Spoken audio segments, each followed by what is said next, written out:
नमस्कार दोस्तों, स्वागत है आपका स्टडी फॉर सिविल सर्विसेज में। स्टडी फॉर सिविल सर्विसेज के ऐप से कोई भी टेस्ट सीरीज, कोई भी कोर्स, कोई भी पीडीएफ अगर आप परचेस करते हैं और उसमें कूपन कोड लगा देते हैं पेमेंट करने से पहले, अप्लाई कूपन की जगह पे ज्ञान सर स्मॉल लेटर में है, सब बिना किसी स्पेस के, ये कूपन कोड लगा के 50% का डिस्काउंट तुरंत मिलेगा। 31 मई तक है ये सिर्फ, और सिर्फ ऐप वाले कोर्सेज में एप्लीकेबल है ये, ठीक है। तो स्टडी फॉर सिविल सर्विस में कई सारी टेस्ट सीरीज हैं, यूकेपीएससी है, बीपीएससी है, यूपीपीसीएस है, आरओ है, बीईओ वाली है ना। टेस्ट पीडीएफ में कई सारी पीडीएफ होती हैं, कोर्सेज में भी कई सारे कोर्सेज, स्टडी मटेरियल और वीडियो कोर्सेज भी हैं। यूपीपीसीएस एग्रीकल्चर सर्विसेज वाला भी कोर्स है, कई सारे और कोर्स आने वाले हैं इसमें। नमस्कार साथियों, स्वागत है आप सभी का स्टडी फॉर सिविल सर्विसेज में। ये है क्लास हमारी वर्ल्ड और इंडियन ज्योग्राफी की लिस्टिंग जो होती हैं उनके बारे में। और जैसा कि मैं आपको पहले भी बता चुका हूं कि लिस्टिंग से पेपर में आपको एक सवाल जरूर मिलता है, चाहे आप पीसीएस दे रहे हो, आरओ दे रहे हो या बीओ दे रहे हो, या फिर किसी भी स्टेट का पीसीएस दे रहे हैं, इवन यूपीएससी भी आप दे रहे हो तो उसमें भी आपको हेल्प करेगा। तो ये लिस्टिंग पीडीएफ्स हैं, महत्वपूर्ण है, इनका हमें अच्छे से अध्ययन करना चाहिए। तो आज का जो हमारा टॉपिक रहेगा वो है भारत के हिमनद, जिनको इंग्लिश में हम लोग कहते हैं ग्लेशियर। आज हम ग्लेशियर्स की बात करेंगे। देखो, सबसे पहले थोड़ा सा एक लाइन में समझ लो कि ग्लेशियर्स होते क्या हैं। देखिए, ग्लेशियर्स अपने आप में कुछ नहीं है, जमी हुई नदी को ही ग्लेशियर कहते हैं। इवन आप किसी भी ग्लेशियर को उठाकर देखेंगे तो वो ग्लेशियर जब मेल्ट करेगा तो वो एक नदी बन जाता है। इसका एक एग्जांपल ले लो, आप कभी मैप पर आप लोग सर्च करिएगा सियाचिन ग्लेशियर, आप देखेंगे सियाचिन ग्लेशियर दुनिया का सबसे बड़ा ग्लेशियर है। और सियाचिन ग्लेशियर जब मेल्ट करता है तो उससे एक रिवर बनती है जिसका नाम है नुब्रा। और नुब्रा रिवर आपको कहाँ मिलेगी लद्दाख में, और उसके किनारे जो वैली है बहुत ही फेमस है, जिसे हम कहते हैं नुब्रा वैली। तो ध्यान रखना, कोई भी जो ग्लेशियर होता है वो अपने आप में क्या है, जमी हुई नदी है। नदी जब बिल्कुल फ्रोजन हो जाती है तब हम उसे बोलते हैं हिमनद। हिंदी से भी आप समझ ही सकते हो, हिम माने बर्फ, नद माने नदी। तो जल्दी से, बिना किसी देरी के, जल्दी से हम यहाँ पे देख लेते हैं कुछ इंपॉर्टेंट ग्लेशियर्स। देखिए, पहला है सियाचिन। कहाँ मिलेगा आपको? काराकोरम में मिलेगा, ठीक है। ज़्यादातर केसेस में लोकेशन ही पूछता है। दूसरा, सियाचिन जो है दुनिया का सबसे बड़ा ग्लेशियर है, ध्यान रखना, ठीक है ना। दुनिया का सबसे बड़ा ग्लेशियर है ध्रुवीय क्षेत्रों के बाहर। वैसे तो ध्रुव अपने आप में पूरा जमे हुए हैं, लेकिन उनके बाहर आप देखोगे तो सबसे बड़ा सियाचिन है। फिर आता है बियाफो, ये भी काराकोरम में है, ठीक है। और देखिए क्या लिखा हुआ है, शिगर नदी बियाफो तथा बाल्टोरो के पिघले पानी से बनती है। मैंने अभी बताया था ना, ये अगर हिमनद पिघलेगा तो नदी बनेगी। फिर है चोमोलुंगमा, ये कहाँ पर है? काराकोरम में है, ठीक है, गिलगित बाल्टिस्तान में स्थित है। फिर आता है गंगोत्री, कहाँ पर है? उत्तराखंड में है, यहीं से निकलती है, यहीं से ऐसा माना जाता है कि यहीं से निकलती है गंगा नदी, बेसिकली भागीरथी। रीमो ग्लेशियर कहाँ मिलेगा? ये भी आपको लद्दाख में मिलेगा, श्योक नदी इसी से बनती है। फिर है हिस्पार, ये कहाँ मिलेगा? गिलगित बाल्टिस्तान में। दुनिया की सबसे लंबी हिमनद प्रणाली यही है, इस पर ध्यान रखना। फिर है जेमू, ये आपको कहाँ मिलेगा? सिक्किम और नेपाल में मिलेगा, ठीक है। पूर्वी हिमालय का सबसे बड़ा ग्लेशियर है और तीस्ता नदी इसी से निकलती है, ध्यान रखना, जेमू ग्लेशियर से ही निकलती है, तीस्ता सिक्किम में। आगे देखो, आगे है द्रंग कहाँ मिलेगा आपको? हिमालयन रेंज में मिलेगा और जम्मू कश्मीर के कारगिल जिले में जास्कर रेंज में स्थित है।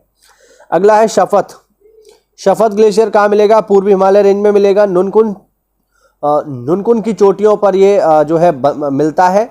और ये जब पिघलता है तो इसका पानी जाता है सुरु नदी में, ध्यान रखना। अगला है सोनापानी ग्लेशियर। सोनापानी ग्लेशियर कहाँ पर है? लाहौल स्पीति यानी हिमाचल में है। और रोहतांग दर्रे के पास पीर पंजाल श्रेणी का सबसे बड़ा ग्लेशियर है, ध्यान रखना। फिर है मिलाम कहाँ पर है साथियों? उत्तराखंड में है। और गोरी गंगा का ये इंपॉर्टेंट सोर्स है, ये जब पिघलता है तो गोरी गंगा मिलती है, ठीक है। आगे देखें, रूपल ग्लेशियर कहाँ पर है? कश्मीर में है। फिर है गंगरी, ये है ननकुन पर्वत रेंज या हिमालयन रेंज में है, ठीक है, पूर्वी हिमालय में। आगे है बाराशिगरी, ये कहाँ पर है? हिमालयन रेंज की लाहौल स्पीति में है। और क्या लिखा हुआ है? हिमालयन रेंज में दूसरा सबसे बड़ा ग्लेशियर, चिनाब के लिए पानी का स्रोत है, ध्यान रखना, ठीक है। आगे देखो, अगला है डायमिर ग्लेशियर। या डायमिर ग्लेशियर कहाँ पर मौजूद है? नंगा पर्वत कहाँ पर है साथियों? पीर पंजाल श्रेणी में है, ठीक है। और मैं आपको ये भी बता दूं कि नंगा पर्वत हिमालय का सबसे पश्चिमी पर्वत है, याद रखना, और ये कश्मीर में आपको मिलेगा, ठीक है। जानकारी क्या है कि डायमिर पहाड़ों के राजा के रूप में जाना जाता है। ये दुनिया के सबसे ऊंचे पहाड़ हैं, ध्यान रखना, ठीक है। आगे है पिंडारी ग्लेशियर कहाँ मिलेगा? उत्तराखंड के कुमाऊं क्षेत्र में मिलेगा। और ये जन्म देता है पिंडारी नदी को, ध्यान रखना। आगे है चोम कुमादान। चोम कुमादान कहाँ मिलेगा आपको? ये मिलेगा काराकोरम में। और महत्वपूर्ण बात क्या है?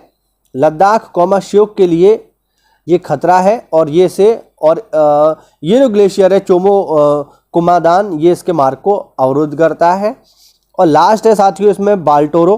बाल्टोरो आपको कहाँ मिलेगा? ये भी आपको मिलेगा काराकोरम में। तो ठीक है, भारत में जो एटॉमिक स्टेशन है उनके बारे में बात करेंगे। यहाँ से भी आपने देखा होगा पेपर में सीधे सीधे सवाल पूछ लेता है कि बताइए कुडनकुलम कहाँ पर है ना, काकरापार कहाँ पर है, कैगा कहाँ पर है। सीधे सीधे वन लाइनर फॉर्म में ये आपको सवाल मिलेंगे। और वन लाइनर फॉर्म में नहीं मिलेंगे तो एक तरफ प्लांट दे देगा, दूसरी तरफ स्टेट दे देगा, और मिलाने के लिए कहता है कि इनको मिलाओ। तो चलिए जल्दी से इनको देख लेते हैं। देखो भाई,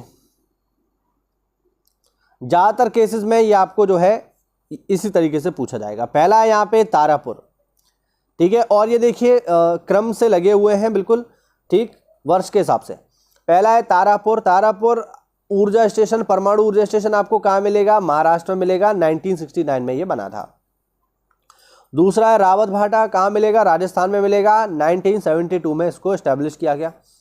तीसरा है कलपक्कम, बहुत ही फेमस, तमिलनाडु में बनाया गया है ये, और इसको बनाने में रूस का बहुत बड़ा योगदान है। और 1984 से ये जो है इस पर काम चल रहा है। अगला है नरौरा। नरौरा काफ़ी महत्वपूर्ण है इसलिए क्योंकि ये यूपी का है, और यूपी में एक ही परमाणु स्टेशन है, ध्यान रखना, ठीक है ना। नरौरा 1989 में इसको एस्टेब्लिश किया गया। अगला है काकरापार। काकरापार कहाँ पर है? गुजरात में है। 1993 से काम कर रहा है।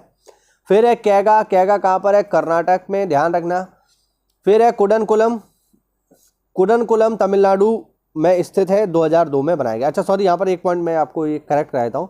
मैंने बता दिया कि जो तमिलनाडु में कलपक्कम है इसको रूस के सहयोग से बनाया गया है, बट ऐसा नहीं है, ये कुडनकुलम बनाया गया है, ठीक है। मैं जरा कंफ्यूज हो गया, इसको ठीक कर लेना आप लोग।